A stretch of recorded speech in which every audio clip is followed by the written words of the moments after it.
Microsoft did a survey in 2015, and they discovered that a goldfish has an attention span of 12 seconds, and a human has an attention span of 9. Whether it's a Fortune 500 company or a small mom-and-pop business, social media is just one tool in your marketing kit. But with the number of platforms just exploding, social media has become this amazing power tool. A business now has more ways to deliver its message, drive business, share important news, and create what's called an owned audience. All right, there's no magic wand for what works and what doesn't. But in this podcast, we have some great advice on how you can harness the power of social media to market your business and drive sales. We speak with industry movers and shakers to keep you up to date on everything digital. You can get new episodes every Wednesday and Friday. And by the end of this podcast, you're going to have this great understanding of what social media platforms work best for your business, and more importantly, for your audience.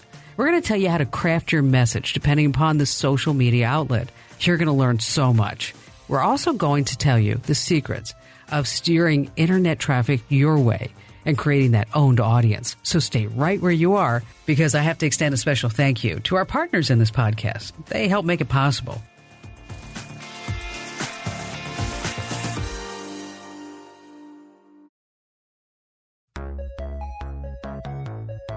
Do you remember MySpace and Tom? All right, we all laugh at it now.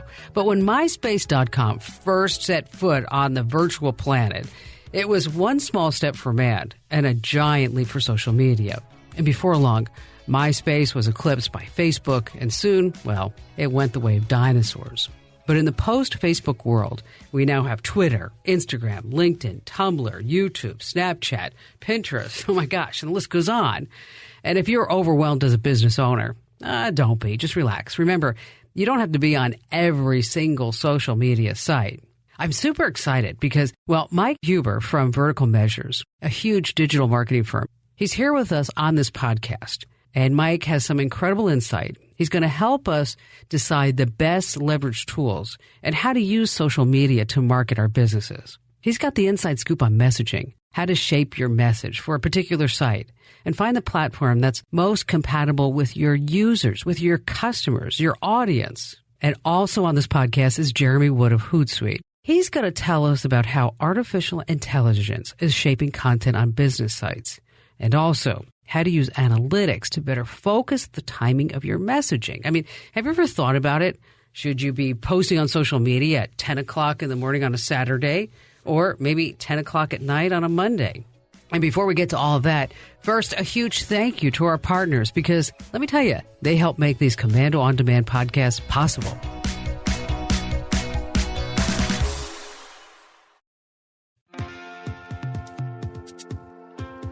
Hey, welcome back. As you know, there are so many different social media platforms.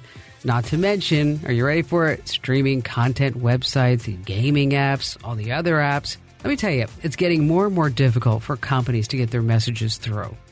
Our first guest on this podcast is Mike Huber. He's the Senior Director of Strategy and Education at Vertical Measures. He's going to talk about finding the right social media platform for your company and your audience, using filters to find the users that you want to target, and how to create what he calls an owned audience. Hey, Mike, thanks for being with us. In order for you to generate an audience and to generate a paying customer, a lead, there are so many distractions in our lives. Oh my gosh, right? It's like everywhere you turn, I think I have the attention span of a gnat at this point.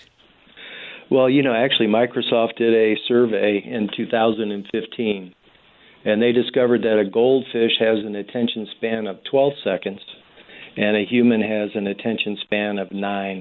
Oh gosh, you're kidding. So we are pretty much distracted, and it's really hard to break through all the noise out there. So using social media, using a website, using traditional marketing, you really have to use a bunch of different channels to attract attention.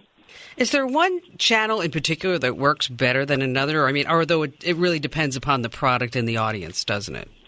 It really does. I think you have to look at your product or service, identify who your audience is, and then find out where they're consuming content. And then that's where you're going to advertise or you're going to publish content. So Vertical Measures has this book, The Customer Journey, How an Owned Audience Can Transform Your Business. What do you mean by owned audience? Actually, those are people that you can communicate with directly.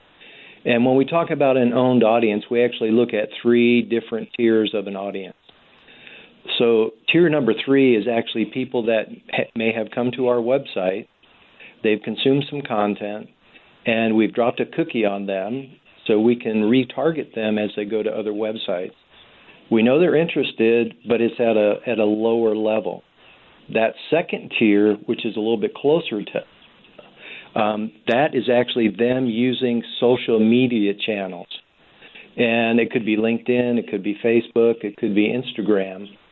The interesting thing is they're following us, they're consuming our content on those different channels, but those social media channels own that audience because they had to sign up and give a name and an email address. So tier 1 for us is us doing that same thing. We're providing content, and in order to consume that, they have to give us their username or give us their name and a password. So now we can put them in lead nurture workflows based on the content that they downloaded, and we can lead nurture them into making a decision to buy our product or service. Because, see, when you build your audience on Facebook, Twitter, Instagram, and that's always been my belief, is that you don't really own them, do you? No, you don't. That social media platform owns them. And Google created Google Plus years ago, and that may actually go away. So all the work that you did building an audience there doesn't matter because it's going to go away. Well, I'll tell you what really drives me crazy about Facebook is that anytime you post something, it used to be, I'm talking about years ago, we'd post something on Facebook, and really, Mike, I mean, we would get like 10,000, 15,000, 20,000 people all of a sudden over at Komando.com. Now, when we put something on Facebook, I'm not kidding you. I look at the number on Google Analytics. It's like 8 people, 10 people.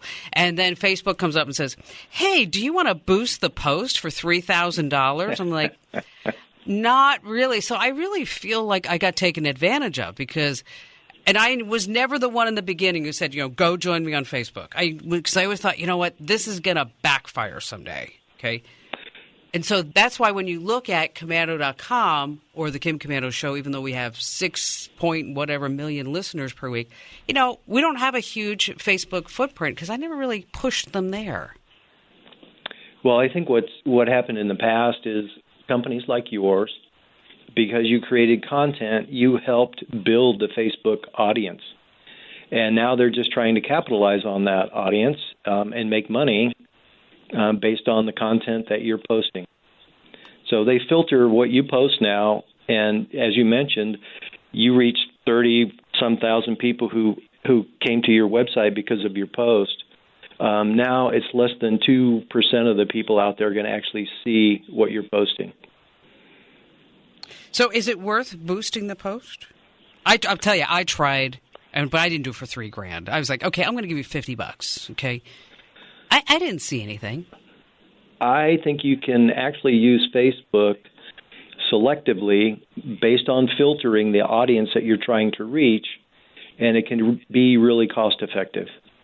And I think what you really have to do is identify your audience very tightly and then use their filtering process to be able to just reach people who look just like them. So then use the targeted advertising means. So I want to find a 45-year-old woman who has 2 teenagers, who's interested in technology, who's a conservative and listens to national talk radio, and maybe has an income of $80,000 a year. And lives in a particular area, and a number of other filters that you can use as well. What are some of the unique filters? Actually, some of the ones that you just mentioned. You can filter by age, a bunch of different demographics, education levels, and I think for a lot of people, location is actually really important, especially if they have a brick-and-mortar store. What should businesses use social media for? I mean, how do businesses use it to build their audience and then generate leads? Well, I think you have to take a step back And what a lot of companies don't do first is create a strategy around their content or digital marketing. And a lot of companies have these huge aspirations, but they have limited resources. Right. So what happens is they're publishing in a number of different social media channels, and they're not doing any of them well. I think what they need to do is identify the ones that are going to be most appropriate, that can be supported by their internal resources. So when they do publish content, they do a really good job of it. And if you spread your resources too thin, you just end up not doing a good job in any of them, and you look weak in terms of your marketing messages. So focus on one particular social media network instead of, saying, using a service like Buffer or Hootsuite just to spread your message all over? Get more targeted? Well, I think it really depends. And as I mentioned, if you create a strategy up front and you have resources to accommodate, then you can use multiple social media channels. Let's say, for example, you're a veterinarian. You don't really need to be on LinkedIn, but you should be on Facebook and you should be on Instagram. So I think it really dovetails into the product and service that you're selling and choosing the appropriate channels based on your resources. Okay, we all know what an owned audience is, and we all know that, well, goldfish have a longer attention span than we do. How crazy is that?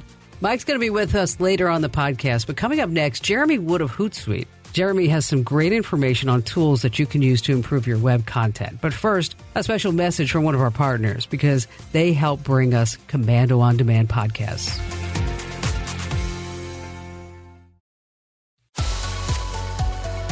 Hey, welcome back. And as we heard from Mike, luring and keeping an owned audience depends on having great content. Jeremy Wood is the Vice President of Product Marketing at Hootsuite. It's a product that I've used for many years. And he says that artificial intelligence is helping companies tailor their content to prospective customers. We're also going to talk about analytics, because what good is putting all the content out there if you don't know what's really working? Because analytics can help you better determine the right day and time to send out your social messaging. Hey there, Jeremy. Welcome. We have a lot of folks who are trying to market their companies on social media, trying to figure out how to get customers, how to become an influencer. Is there a specific, is there a magical formula that you guys have kind of figured out that says, if you post on a Saturday night at 7 p.m., you're going to get more engagement than if you post on a Sunday morning at 9 a.m. or anything like that? With social, we're needing to use that analytics to better understand sort of, what works and when and better. And so, tools like Hootsuite, for instance, have a lot of that intelligence built in, where we understand, progressively over time based on time of day, network, target audience. All this stuff is sort of just continually evolving and becoming more and more intelligent, so that you even have it sort of proactively being volunteered to you. So, for instance, we have a tool called Amplify. It allows you to do advocacy and post, content really, really easily across your business, so you don't have to be a social expert. It gives you an option of not just posting, but saying, can we recommend when you should post that piece of content? Which is really good, valuable intel. It really is. And now what about, I know the answer, but I'd like to hear it from you, the importance of putting a picture with the post and using hashtags. Yeah, great point. And so, some of these things evolve so quickly, but, where we sort of say content is king, and then we say sort of imagery is the king of content. Well, now it's like video, right, is the uber king of content. So we've seen this sort of evolve, and without question, sort of image visual based content is leading the charge continually right now. The video format, stories, this is without question kind of where not only customers or brands are putting their money, but we've seen very publicly that the networks themselves have come out saying this is where they're investing heavily from a technology standpoint. So, the stories format now, which is incredibly popular, things like the messaging platforms, and so on and so on. So absolutely right. image and video. And the nice thing about that, Kim, is that, where there used to be a very high barrier to entry in terms of, a production studio, how do I do video? I'm just an SMB. Now it's all about lo-fi, low fidelity. I've got an iPhone. It's going to shoot better video than I could ever hope for, right? 10 years ago. So there's little to no excuse, and there's tips and tricks out there for everybody to really leverage. So absolutely. So what do you think is the biggest mistake that businesses make when they are trying to market themselves on social media? I think it's an age old, right? And it's not taking the time to really understand sort of the value of their audience and where and how they interact on those networks. And it doesn't take too much digging to really, as you said, sort of better understand what audience is on Facebook versus Instagram versus Twitter versus LinkedIn. And let me sort of shape my message just like I would using any other traditional medium. I'm going to speak about my brand a little differently on each one of those networks. And so I think a lot of the false start that we see of businesses getting in is they kind of blitz the same message, so to speak, across all the networks and then kind of sit there and can't figure out why they're not getting clicks and engagement. Gosh, he is so smart, isn't he? Jeremy, thanks for that really useful information. Okay, so as we heard from Jeremy, creating tempting and informative content is equal measures art and science. Once you have a handle on your content, you're golden, right? Well, on the social media journey to marketing success, you now have another task. Yes, raising awareness. Mike is back with tips on raising that awareness, and he's also going to talk to us about how a successful social media campaign can help companies large and small. That's where you want to draw this largest audience that's out there because they may not even know they have a problem. But the content that you have in the awareness phase alerts them to the fact that they have a problem, and then they do some more research, get more engagement, and then potentially become a client. So how do you figure out where your customers are in this process so that you can spoon feed them the information that they want so that they make the decision positive in your favor? Typically what happens is they self-select the content. And what they might do is they might be on Google or another search engine, and they're typing in a keyword search, and they find your content. And in the awareness phase, typically where we'll reach someone is with traditional media because they're not even aware that they have a problem. That's so true. Maybe they'll see a billboard. Right. Maybe they'll see or hear a radio commercial.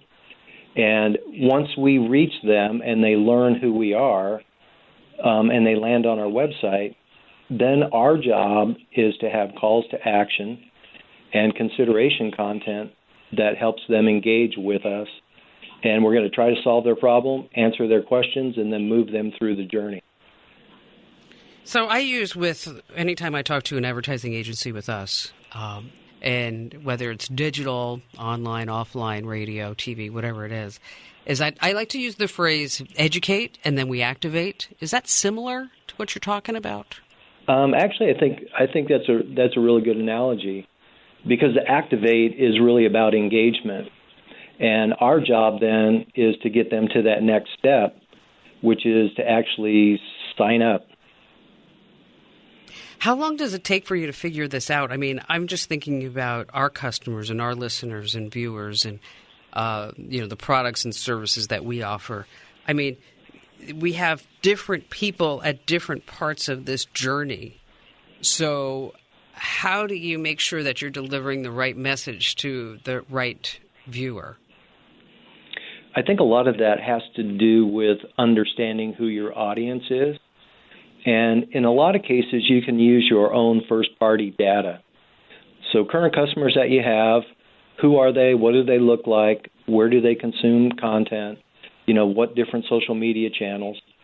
And if you start there, and then the next step might be to talk to your marketing team or your sales team and ask them what the typical journey is when someone learns about the product.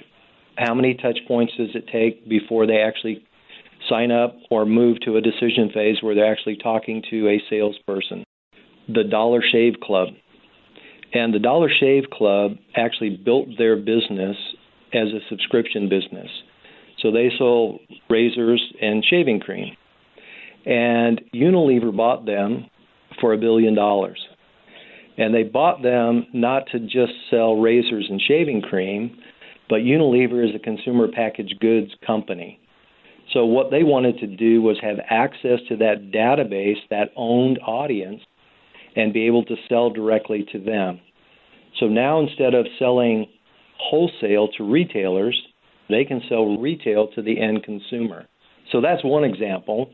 And on a smaller level, just building a business in terms of getting people to sign up and download content. We worked with a company that sells antler chandeliers and created some downloadable content which built their audience, which allowed them to then lead nurture. And their business is up over 20%. And when they started the lead nurture process, they also increased their prices about 25%. So you can do it on a large scale, you can do it on a small scale. The key is to get people to download content or at least to give you their name and email address so you can put them in lead nurture workflows and continue to just give them information, answer their questions along their way to a purchase. You know, I have to tell you, I have learned so much in this podcast. I really did.